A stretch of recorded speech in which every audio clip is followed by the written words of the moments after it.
Hi everybody, so we're back in Siem Reap and Very happy to be back. we certainly are happy to be back. I'm shooting one of our videos. Today we've come to a different setting. We've come to one of the temples. This one's right in the centre of town, so very easy, and one of the ones that It's one of guides the you a most lot. beautiful temples, It isn't it, is. as well? It's really nice. So what we're going to do first of all, we're going to show you around. So as we said, today we're shooting this video from one of the most beautiful temples in Siem Reap, and this is right in the centre of the town. As with all, it's free to come in, you can just wander around. There's lots of people, guides outside, who would like to show you around, tuk-tuk drivers and people like that, and obviously they'd like to be paid for it. But just look how beautiful this is. And as we said, we'll be answering some questions.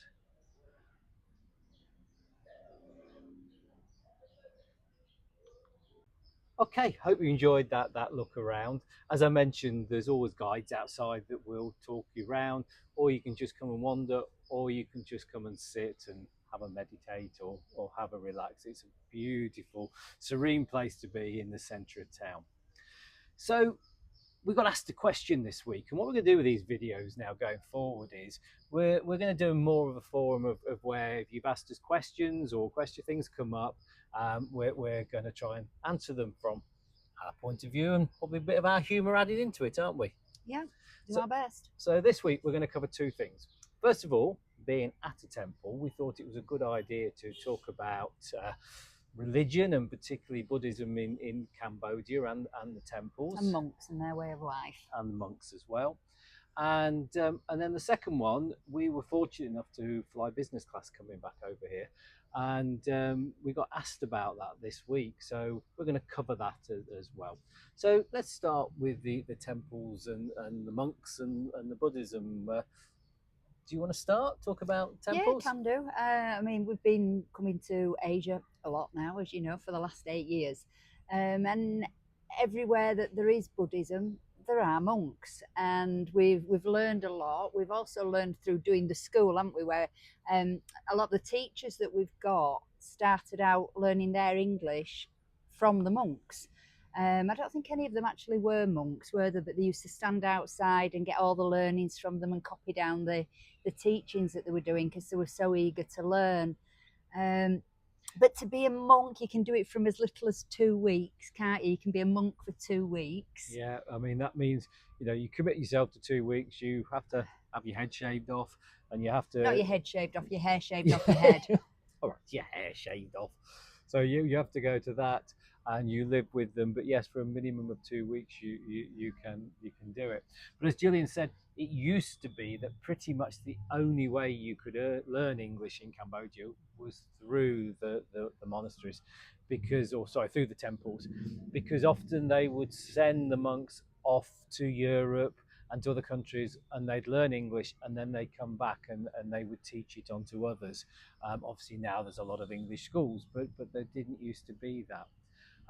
But the other thing is, it's very common for parents to send their boys off to be a monk because they can't afford to feed them, can they, or educate them?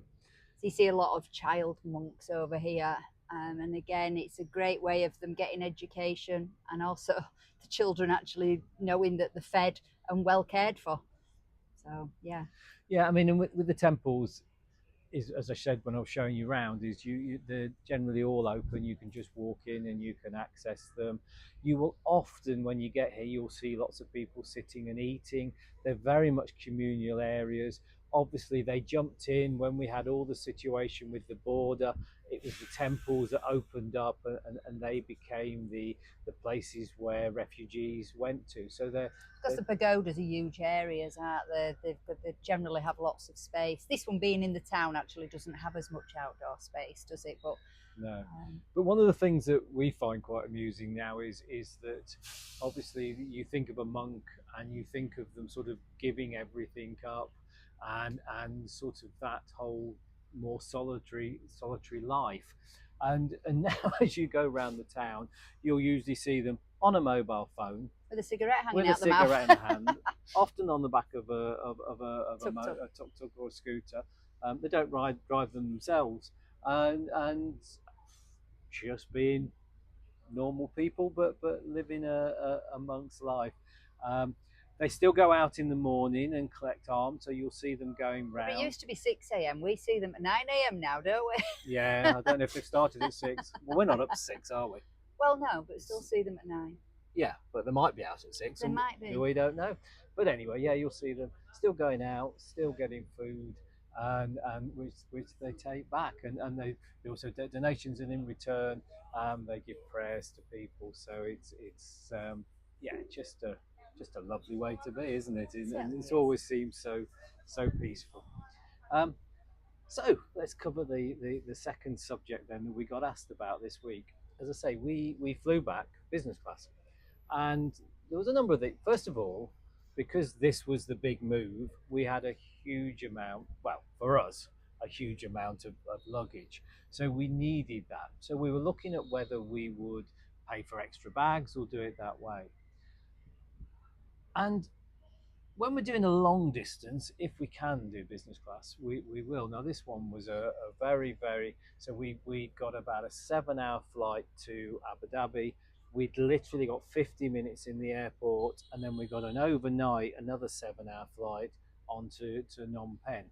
So the thought of doing that, if we could do it in comfort, we would, wasn't it? Yeah, economy just is no good. Now, one of the advantages, if you like, out of this situation that's happened in the Middle East is that flights, some have gone up, but some have also gone down. And I went on there and said there was this one particular day I suddenly said, look, there's business class for a price that often you'd pay for economy. It was just amazing, wasn't it? So we booked it. So go on then, tell them about your business class experience. We have done it several times before, but it was just, it brings it back to you when you haven't done it for a while, which we haven't, how much value you do get out of it. Literally, from getting on the plane where you've got space to move about. I mean, the one going back over to Europe, I had a little girl next to me. She was only a tiny little thing, but she was all elbows and knees in economy. So I was like that all the way.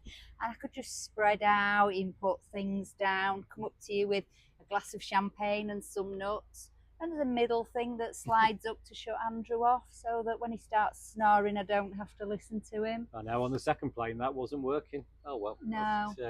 But even at the start, before you even get on the plane, it generally includes access to a lounge, doesn't it? Yeah. So you just, it says you trip off on a really good footing. They get you fast tracked, so you were fast tracked through security straight into the lounge, where again, if you wanted, there was a glass of champagne, which we felt we deserved, so we had one.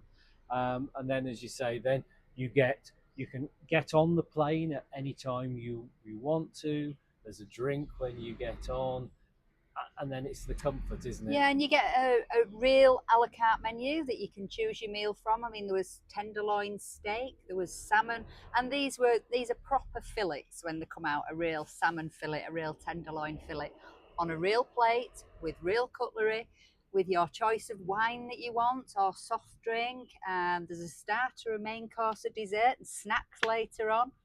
But the best part is it goes down into a full-on flatbed. So when you're ready to sleep, you can sleep. And you get a little kit. In your kit, you've got your eye mask, haven't you? You've got earplugs, you've got face fresheners, lip balms. You've got absolutely everything. It really makes the flight not seem like an endurance test, doesn't it? It's right. You're right.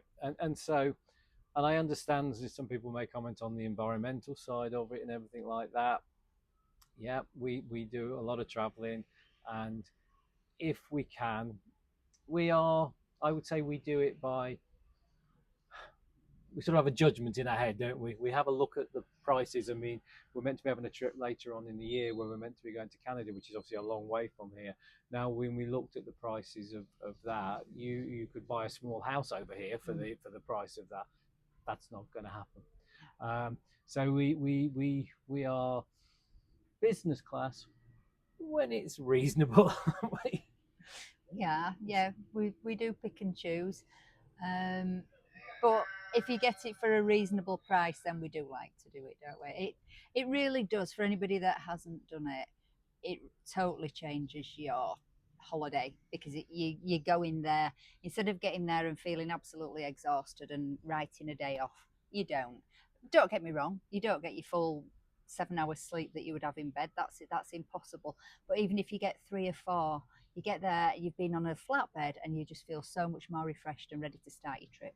Yeah, and just one tip: if you are coming over to Asia and you fly with Etihad, it's who we've done. If you're coming to Cambodia, Etihad now do this flight from Abu Dhabi to Phnom Penh, which those of you who've been following us for a while will know we were actually on the inaugural flight of that. So it's a great way. But what Etihad are doing is, if you are going through Abu Dhabi, they will allow on one of the journeys, they will allow you to have up to 3 days in a hotel in Abu Dhabi for free, included as part of the flight. We couldn't manage it on this one, could we? We only had 50 minutes in between, so they didn't really work. No. No, it wasn't available to us this time, but it's there. Look out for that. I've not seen anybody else doing that, and of course that's fantastic. You know, they are nice hotels in Abu Dhabi. It's a wonderful city to visit. It's really nice. And you know, and if it had worked out for us, it would have been a daytime flight that would have taken us into Abu Dhabi, and then a couple of nights in Abu Dhabi, and then another daytime flight to Phnom Penh. As I say, didn't quite work out. And that also gives you time then for your body to catch up, and the jet lag not to be so bad, because once you go to get to Abu Dhabi and Dubai, it's 3 hour time difference, and then when you get here, it's another 3 hour time difference. So that breaks it up nicely, doesn't it? It does. So thank you for following us on, can't say it now, spitting my words out. But thank you for following us and for watching our videos. I hope you've got to the end. If you've got any questions that you want to ask us, we're quite happy to pick them up. As I say, each week this will be the format. We'll do a couple of questions, and if you don't come up with them, we'll let AI come up with them, or we'll pick the subjects ourselves, won't we? A lot more travel plans that we're starting to put together, hoping in the next week or so to be doing a trip internally in Cambodia, aren't we? So yeah, we've got our regular friend and driver. He picked us up from Phnom Penh Airport, didn't he, with all our luggage? And yeah, we're going to have a chat with him this afternoon and sort something out. Going to see our elephant that we support at Elephant Valley Project in Moldulkiri, is it? Something like that. So we're super excited to be planning that as well. We are. So have a great week. As I say, thank you for following us on Asia Unfolding, and see you next week. Bye.